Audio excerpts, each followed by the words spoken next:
welcome to an interim episode of Did My Grandfather Make This?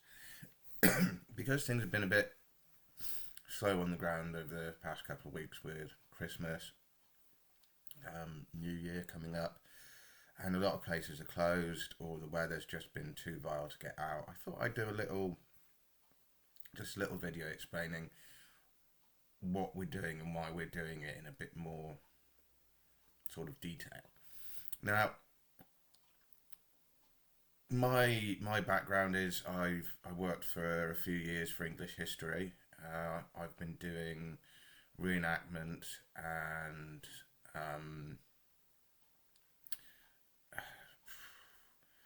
interpretation of historical time zones, clothing, what people would get up to, not just the combat side of it, but also living history, which is really where you start learning a lot, because we sit there and think, oh, well, medieval periods, we know what it would have been like, and then you actually start making your own diet and practicing with your own food and things like that, and you end up, it's generally very, very different to what you think you're going to get, which is one of the reasons why we're doing this channel. We're not saying we're historically accurate by any stretch of the imagination, but it's about having fun, getting the kids involved with it as well, and sometimes listening to their interpretations.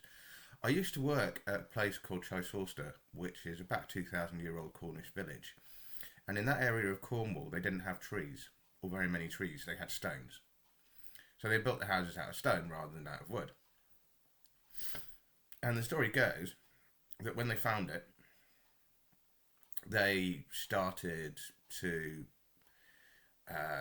dig around, sort of try to understand why some of the stones were embedded in the floor or the ground, whereas some of the stones were in the houses. So originally they thought, oh, stones have fallen down from the houses. Over the years, they've been trodden into into the grounds, and that's what it was.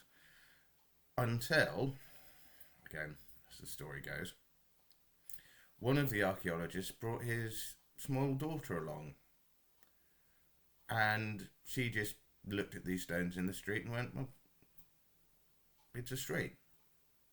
It's paving stone. It's and they had a think. They went back, had a think, looked at it, uncovered a bit more of the settlement. And yeah, now the agreement is that it was paved streets 2,000 years ago in an area where the Romans had little to no influence in Britain.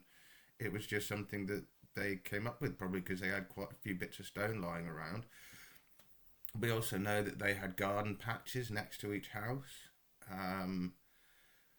So although they were stone roundhouses, it is pretty much one of the earliest examples we've got in the UK of a village, I suppose.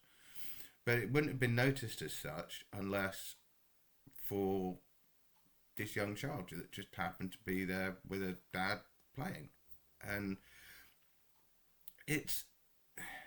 you tend to get, especially with adults, we tend to overlook certain things, or we tend to overlook the obvious. So we've read all the books, or we've read one or two books, or we've read 1,000 books, but the books we tend to read are the ones that tend to reinforce our perspective of what we've come to expect.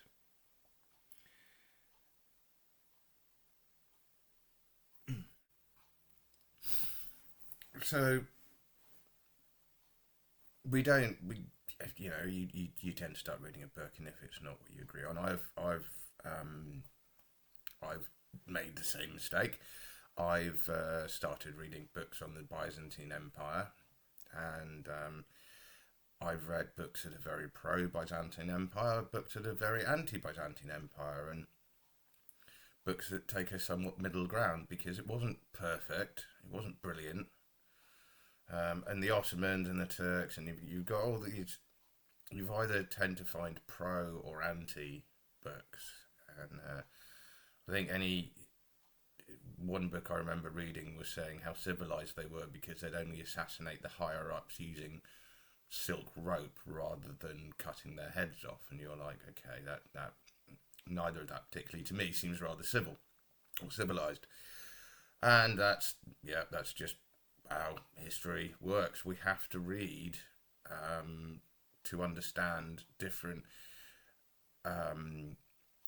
views and then put them into something that makes sense to us. We can't just read or go to places and be like, right, yes, this definitely happened this way because we've been told it definitely happened this way. No.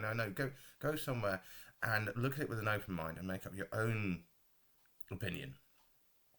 Because that's the great thing about history. We can neither be proven correct nor incorrect. It's opinion, and it's what people perceive for that time period. It's a bit like when you do history, historical fighting and what have you. If you've got a mail shirt and a helmet and a sword and a spear and a knife and a shield, and you're in the 1000s or the 1100s, chances are you're actually a very, very, very rich person of that period. Whereas if you go 400 years later and you're wearing a salad, a bever, chainmail, bit of maybe padded gambeson on you, like a coat of plates or something, you're a poor knight. And there's everything in between, because there were rich knights and there were poor knights, men at arms, what have you. We know that. One of the most famous knights in history, again, we've only got a few sources, but they seem to corroborate quite nicely, is my favourite, who why can I never remember his name when I'm put under pressure? William Marshall. One of the youngest children of a noble family, isn't expected to do anything, isn't going to inherit anything, so he goes off to a distant cousin in France, despite the fact that he's born in England at the time. Learns how to be a tournament knight and makes a lot of money off it by being very good at it and by generally ransoming people. And you look at a lot of the sources that talk about him, well, there's only about 3 or 4 sources that talk about him, specifically about him. His first couple of tournaments, he goes for people that have money and takes them captive. And then when it comes to being ransomed off, it's not money that he starts off getting. He's like, well, I don't want any money, but you've got a spare horse. Or, I don't want any money, but I really like your other helmet. And he basically gets most of his gear, most of his kit in the early days from winning tournaments, but not going for the money side of it, but for going for the equipment that's going to get him better and allow him to do more, capture more, therefore eventually making himself rich. And he goes from basically, I think he's the 3rd or the 4th son of this noble family, and he's nearly killed in the as a boy in the anarchy, to serving, oh God, King John's son. He unhorses Richard the Lionheart, and then when Richard the Lionheart says in court, oh, you tried to kill me, he says, no, if I tried to kill you, then you would be dead. I merely took down your horse, sir, so that I wouldn't have to kill you. Which apparently is the kind of thing that Richard the Lionheart liked, so he gets away with it and what have you, and he's involved in the Battle of Lincoln and things like this. But basically, he comes from nothing. When we're told that people that come from nothing, there's no upward mobility. social mobility in the Middle Ages. Well, this guy just proves that completely wrong.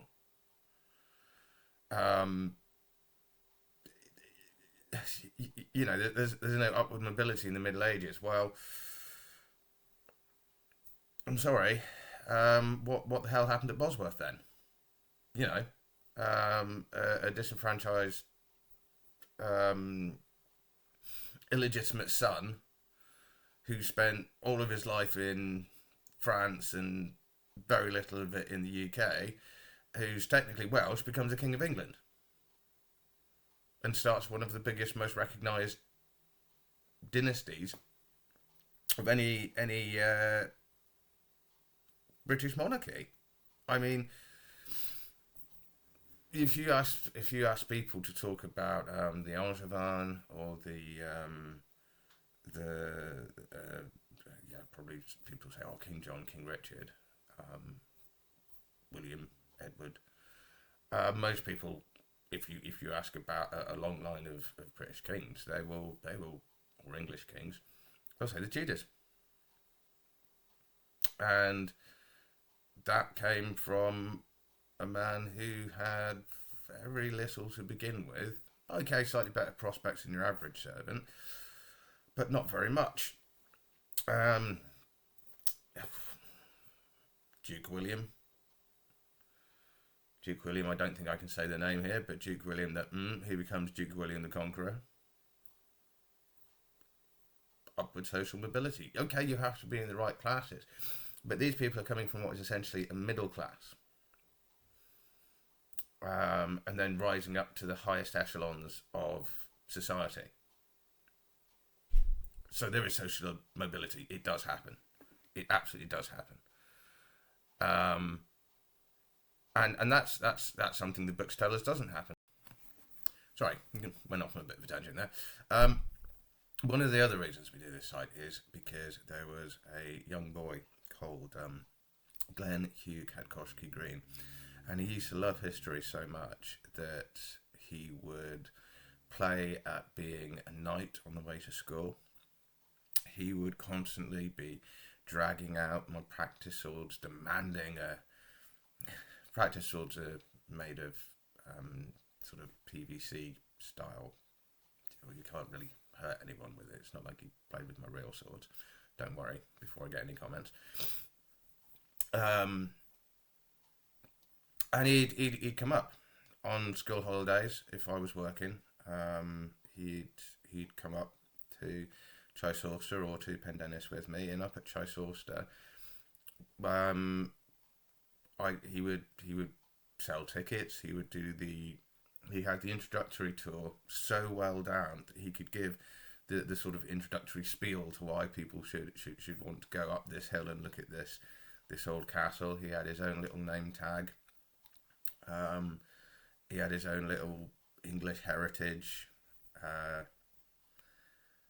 top, and about 6 years ago he stopped being with us in a very abrupt, hospitally sort of way. And part of the reason I do this and we do this is just to sort of keep his love of history alive about as much as anything else, really. It still feels like he's a bit there with us when we go to some places. And if anyone's made it this far, thanks for listening to the rant. You know, like and subscribe. We'll get stuff kicked off again after the new year. We're going to do the New Walk Museum. We're going to do RAF Museum Cosford. We're going to do Stratford. We are going to try and find castles that exist that aren't there anymore. There's 3 castles around here that have ceased to exist, but it's still called Castle Park or Castle this or Castle that, and that's you kind of I kind of want to know when these castles stop being castles. Thanks for all the support so far, and have a good Christmas and a good New Year. Thank you.